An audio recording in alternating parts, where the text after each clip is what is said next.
Hello, let me chat about Understanding Comics, Scott McCloud's 1993 nonfiction cartoon work about comics, about understanding comics, about breaking them down, about defining them, about talking about the vocabulary of them, the imaginative jump between panels, how time operates in comics, the expressive power of the comic line, various interactions between the picture and text, if it indeed has text, and kind of going into kind of the steps of an artist, bit more general that way, talking about the kind of color in comics all the way up to the time that this particular book was published. Yeah, let me talk about this. I read this about 10 years ago, and I think I found it useful at the time of like, oh, this is what about comics. A little brief history.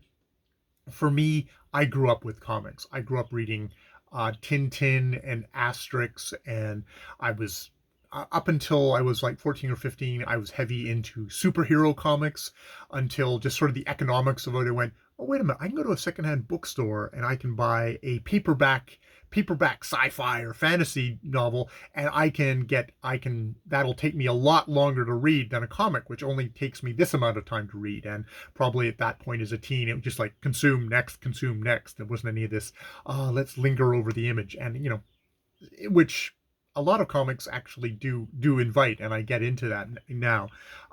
So I put down comics for a long period in there. I've had periods where I was a bit more flush with money, where I was collecting comics again. At that point, it was definitely much more the kind of indie kind of artist written, artist drawn comics, kind of independence. A lot of Fantagraphic. The Hernandez brothers went through a big period of R. Crumb.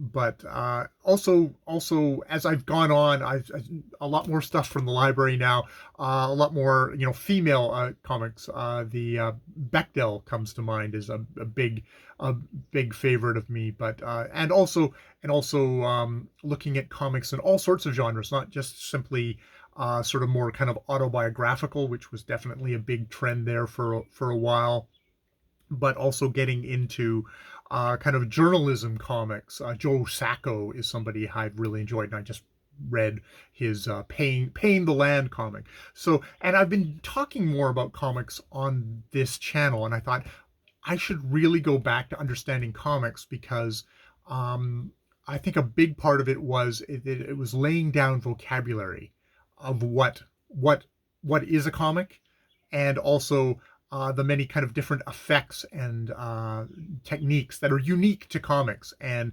give them a richness, and make them make comics an art form, which I think is far more. When this book was published, it was far more, oh, comics are just things for kids. This is obviously, that's coming from very much Western viewpoint. Kid comics are just for kids. They're superheroes hitting each other, or it's Archie, or it's Tintin. Which is a little bit of the European influence, but it's nothing grown up. It's only kind of like just basically adventure. There's no other effect, which I think in the past years has been conclusively kind of put to rest. You're never going to get 100% of people going, oh, comics are an art form. And I wouldn't go into the whole thing of, I'm not interested in going into the whole debate of prizes where you have graphic novels competing against novels for prizes. It does seem bizarre. It's like, well, why not have sculpture in there? Why not have movies in there? They're all legitimate art forms, but comparing them or awarding merit to one over top of another in however kind of a horse race way seems to make no sense to me.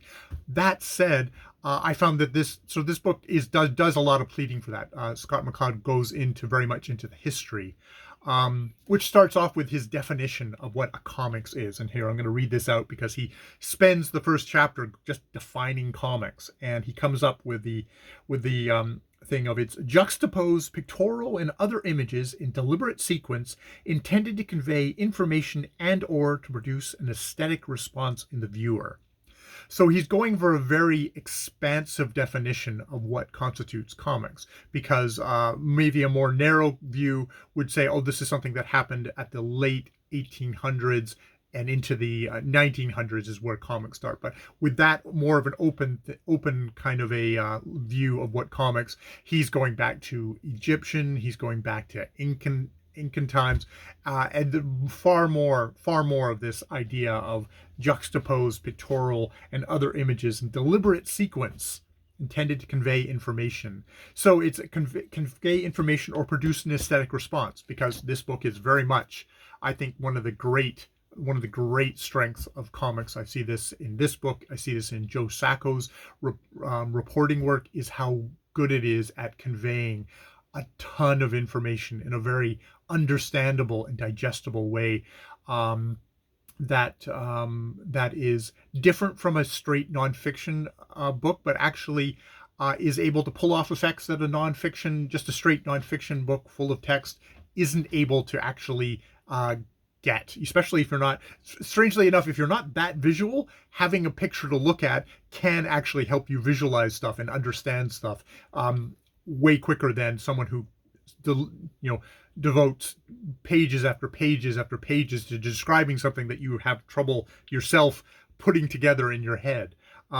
So this is definitely very much a polemic about comics as an art form.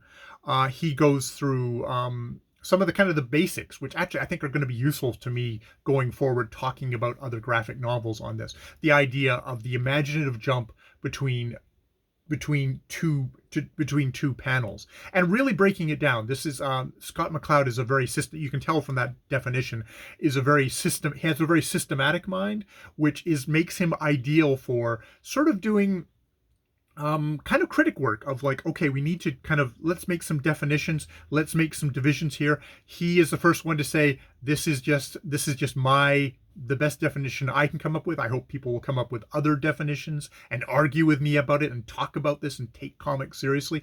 And that goes the same thing of the idea of like a panel. You can go from a moment to a moment, from an action to an action, from a subject to another subject, from a scene break to another scene break, from one aspect of a picture to like maybe a zoom into a detail on another thing, or a non sequitur where you go from a guy talking and then a picture of a fork, and it's like, oh well, what does that mean? And how the mind invests, how the mind creates something, the mind of the reader, the viewer of a comic creates something in the jump of the panel, and how that is while you get the ambiguity of language and how great writers use that to be able to create meaning, there's definitely something in that panel jump which is you're harnessing the power of the viewer's mind to create a meaning, create a very special meaning,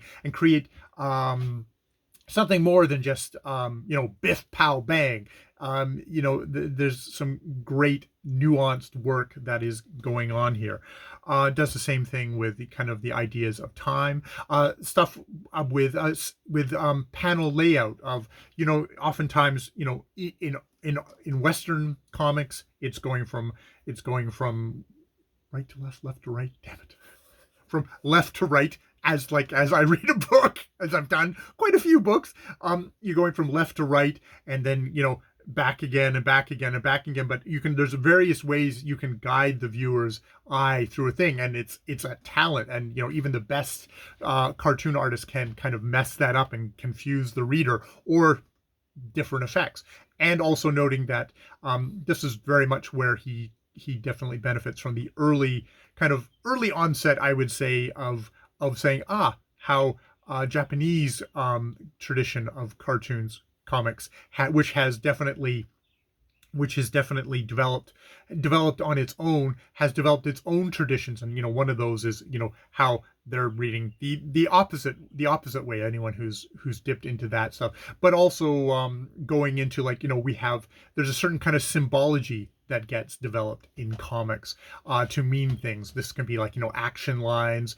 This can be the thought. Well, actually, it's interesting. I was watching a thing lately about how the thought bubble is actually one of those things that seems to have been left behind in modern. There's been a shift in modern comics of leaving behind the thought balloon, but thought balloon, or what symbol for, like, smoke. He holds up a pipe which has got a couple of lines going up, and we know, if you're a comic reader, you know that means there's smoke coming out of that. But that's not actually what smoke looks like. That is a symbolic representation that comics has developed this visual vocabulary to indicate, as much as you can go back to Egyptian, not Egyptian hieroglyphics, but Egyptian paintings, and you can see some of the same kind of not maybe the same language, but different kinds of symbology indicating stuff, that someone who is educated in that kind of, looking at those kind of paintings, or mosaics in churches and stuff like that, will have a certain kind of visual vocabulary that they bring to it. So this is all it's so I think for my purposes of, this is not a how-to book, not how to do comics, but it is an interesting book to kind of say, okay, here are some, this is kind of the basics. These are some foundations here of to think about like how the panels are used. I think one of the things I often struggle with is when I'm describing an artist's style in this book. Clunk myself. He goes into how how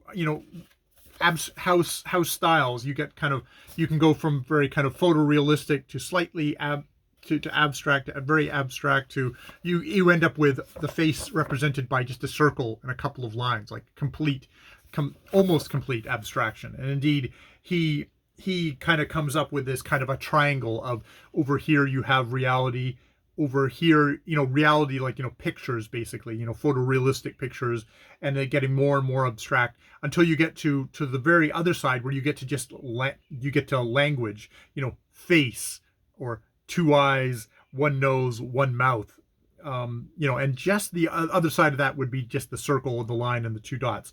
There's so reality to language, but you also go from the picture to getting all the way up here to what would be abstract art, where it's far more interested in just simply the shapes, the materials of the painting are what's the concern. You get those, Jackson Pollock, or you get even further out in abstraction, where it's all about just colors and textures and stuff like that, and how in comics that can describe a lot of the full range of the vast possibilities for comics. And his point being that really this is an infant. He's sort of it's a bit of a plea for this as well. It's like, please, let's not just be all down here, all in this one thing, which I have to say, economically, it probably seems that maybe still, I would suspect that the superhero genre is still going to be the biggest thing, which, I mean, I'm sure if you looked at something like movies, 95% of the coincidentally 95% of the money of movies nowadays is probably in the big superhero blockbusters. There still is such a wide variety of art, and just because that's where all the money is, that shouldn't confuse for the facts of the possibilities of this particular kind of artwork. So it's very much a plea that way, and it's one that I'm quite sympathetic to, because I'm much more interested in kind of individuals. But it's really good to have. Hopefully, it's good to have keep in mind some of this idea of closure, from this jumping from one panel to another, the idea of time, the idea of just sort of the expressive power. This triangle might actually help me out in trying to describe, convey in words, in language, somebody's an artist that I'm talking about, how they've where I kind of place them in this kind of continuum of comics, to be able to just talk about it and to discuss it with other people. So yeah. So I think it's a 29-year-old book. It would be really interesting to see if there is a more recent version of this, or if this is still the big foundation of when people want to talk about comics in a kind of critical way of developing language to talk about comics. Is this still the bedrock, or is this, it's 29 years old? Is comics far surpassed this? I know he wrote a follow up book to this, which was about the future of comics, which I can tell probably just by how he refers to comics in here, the future of comics, and kind of the hyperlink and stuff like that, that it's probably horribly dated, because that is probably the most the more dated part of this is him contemplating future developments. And that was 30 years ago. You can be forgiven. Well, science fiction writers usually don't get it right. They're trying to point to possibilities. And I can see that this was, at the time, this was like, hey, possibilities. And I think there's something to still be said about how wide and expansive comics are as a good underlining. I think it's far more accepted today. I think there's some parts of this I just took as given, and I think that's maybe a case of him succeeding. This book succeeded in pushing comics forward, or at least documenting what was happening at the time, which was a great further opening up of the possibility, the potentials of what comics could be in subject matter, in genre, in the genre, in the style, and in the materials, yeah. So that's my little chat there on Understanding Comics by Scott McCloud. I've been Jay. More videos later.